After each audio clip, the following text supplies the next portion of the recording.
My name's Tim Grant. I'm the president of PCI Developments. We're a local developer, investor, manager in conjunction with our affiliate, WPM.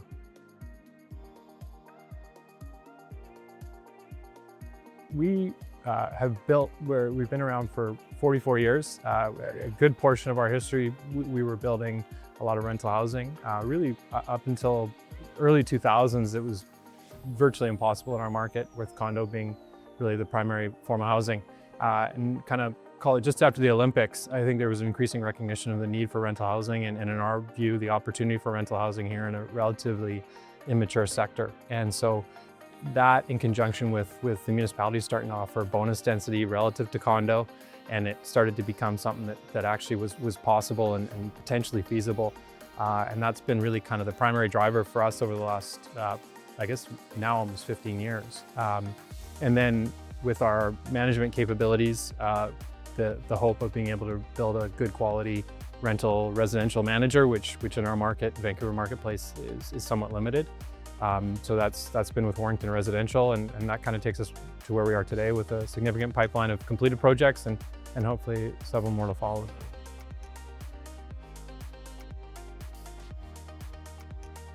The feasibility of rental development, particularly in Vancouver, has, I think, always been a challenge. I think the most important thing right at the start is that it can't be treated equivalent to condo density. And so rental housing needs incentives. That the most obvious and I think impactful, which is bonus density. And that's, I think, what really unlocked purpose-built rental development here within the last 15 years. Second to that, and really important, is the CMHC financing. I think that's been a huge contributor in recent years, particularly the RCFI and the ACLP programs, and that's even allowed private developers like us to be building below market rental housing in conjunction with the market housing. I think those are two really important government factors. And then a very steadfast long-term conviction in our marketplace that it's not gonna, you're gonna go through some bumps. It's not gonna be the strongest financial return immediately, but I think with a good conviction in the Vancouver marketplace and its future, I think it can be an attractive investment in Vancouver.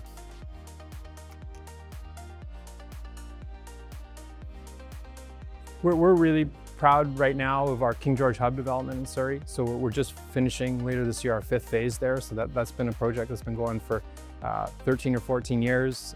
It's a very large project right at a transit station. It was a former park and ride surface parking lot that now is a very active place with significant commercial and residential homes. So we're really proud of that place.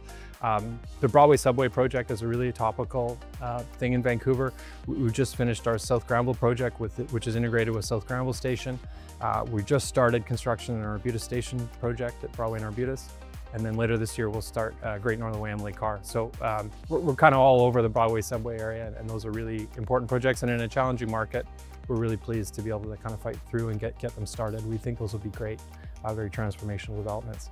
And then also our West 4th and Vine project in Kitsilano. It's a tough place historically to build. It's a fantastic neighborhood.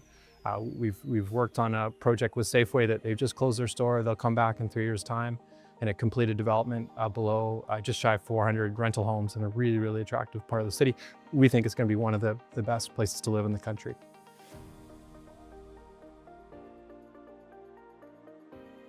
I think it starts with lifestyle. I think over our history, particularly the last 25 years, we've really been focused in value, proximity to transit, and not just being close to transit, but ideally be integrated with transit. And I think it's a really important part of people's everyday lives.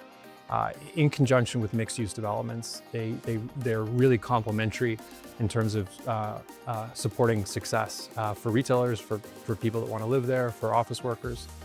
It reduces the friction of a commute, either as a resident or as an inbound office worker, which is really important in today's environment. And then it's really challenging to get transit built. It's scarce infrastructure. It's really important infrastructure. I think nowhere more so than Vancouver, we understand the challenges in that. So we feel it's a great grounding and a really attractive amenity to have as a part of any mixed-use development.